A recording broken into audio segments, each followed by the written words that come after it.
What's up, y'all? How y'all doing? Lee, how are you? Good. Baylor just beat us physically. The running back had 30 carries, 30 carries for 207 yards, 6.9 yards. He averaged when he touched the ball. So up front, we just did bad. We got to do better, and Baylor will feel it. So, I mean, what's the feeling after that Kansas State game from a defensive standpoint? Are you guys frustrated? Felt you should have played better? Were they more physical? No, you weren't frustrated, and you didn't feel like you gonna feel like you played better. But at the end of the day, it is what it is.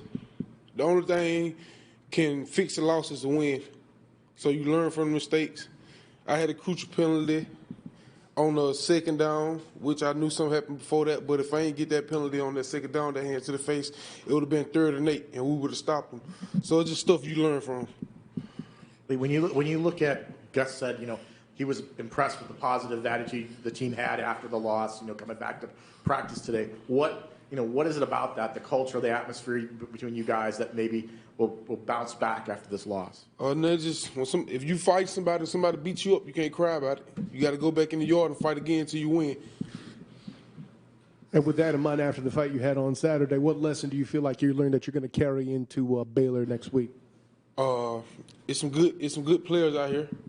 You got to get better. We actually glad we played against Kansas State. That was the best offensive line I ever faced in college. And I feel like they made me a lot better. I learned from I got to look myself in the mirror, and I did that. And I know what I got to get better on, and I'm going to do it versus Baylor. So Kansas State, what you practiced for, they started to show you some different things, and what was your adjustment to that? Everything that we saw from them, we went over at practice. Everything that they gave us, we went over at practice. They just beat us physically. Back here. Talk about the play of John Walker this early part of the season. Is this a surprise? We see him like every week doing something like blocking passes or causing trouble in the backfield. John Walker, a beast. He gonna get that Freshman of the Year award, and I want him to. And people feel him. His presence when he out there, he a dog. We've asked the offensive guys about the impact that, not having John Rice Plumlee has had. Obviously, Ricky Barber's been unavailable for the large part of the last 2 games. So when he's not there, how much do you put on your own shoulders to lead from that position, and what do you lack when he's not on the field? When Ricky not on the field? To be honest, I don't have to put nothing on my shoulder because everybody in our D-line room's dogs. Matt Alexander had a great game. Jay Walk had a great game. Kirby Shue had a great game. Everybody got out there and did their job. So it wasn't really no weight on my shoulder. I just had to focus on doing my job, and everybody else fell in line and did theirs. You got that first Big 12 game under your belt.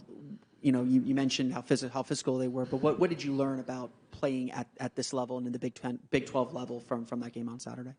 In crucial moment, you can't make little mistakes. That's what I really learned from it. And throughout the game, you got to start fast, and you got to start how you finish. Lee, what do you feel like has grown most, not only with just like your game, just like your leadership around the campus, just like a confidence around the program? What do you feel like you've gotten better at since you got here at UCL?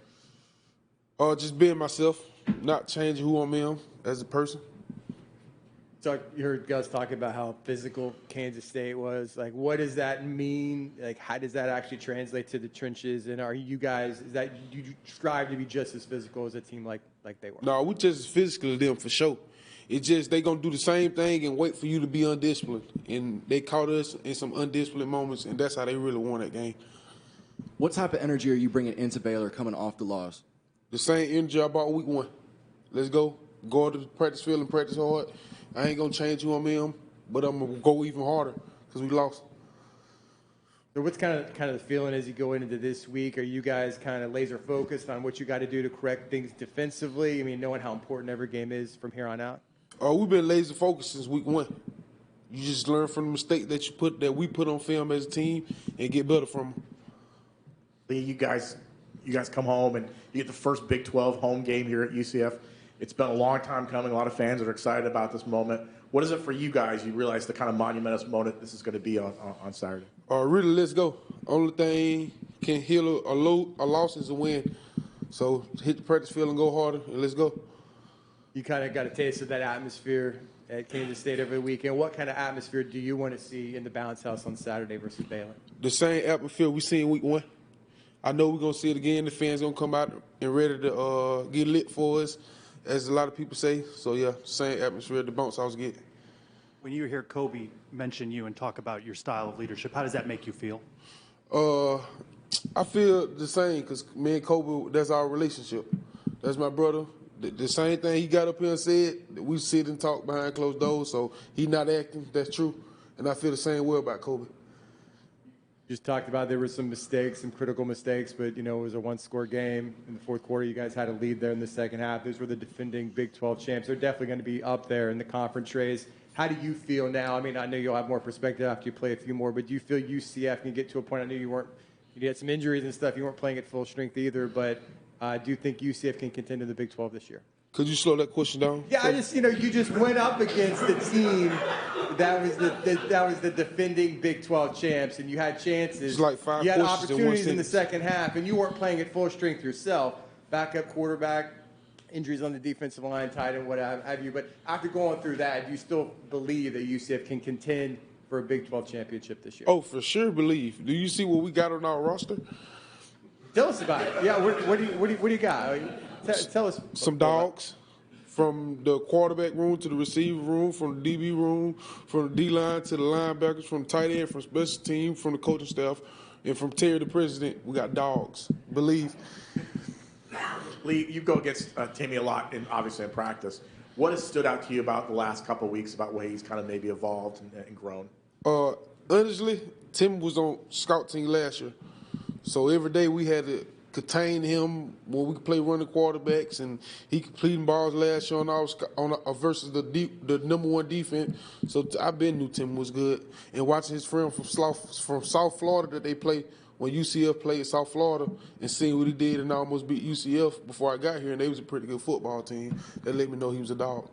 I feel just to kind of enter this season, I know last year you played, but, kind of as a backup role, but now you're a primary player, you're making a huge impact, you're one of the leaders defensively. How does that feel for you, just kind of, obviously it was your goal, I'm sure, to play big-time college football, and now you're doing it. It's a dream come true for sure, but it's a blessing. I don't really know what to say on that question, but it's just a blessing. Lee, Coach mentioned some alignment issues, maybe pre-snap. Was this something that Kansas State was doing? Is this something that you guys weren't ready for? What was he kind of referring to when he said you guys were having alignment issues on some plays? I can't tell you that because I don't know. So I don't know what to tell you on that. What do you know about Baylor? I know offensively they've had a starting quarterback that's been injured. I mean, kind of like UCF. Maybe he comes back this week. I don't know. I know they've kind of, had some difficulties how to play Texas, but what do you kind of know? What kind of offense are you expecting to face on Saturday? Baylor 1-2, or whatever their record is, but you're gonna get their A game. They're gonna come out and play. We just watched their O-line before I got here. I feel like they're pretty good up front. So how we gonna win this game? We got to dominate the line of scrimmage, and we will do that. Hey, Lee, talk about the culture of the locker room and how that's going to help you move forward through the rest of this season. The culture of the locker room is the same. It's gonna be the same. Ain't nothing changing, and everybody just gonna come with better energy, I guess.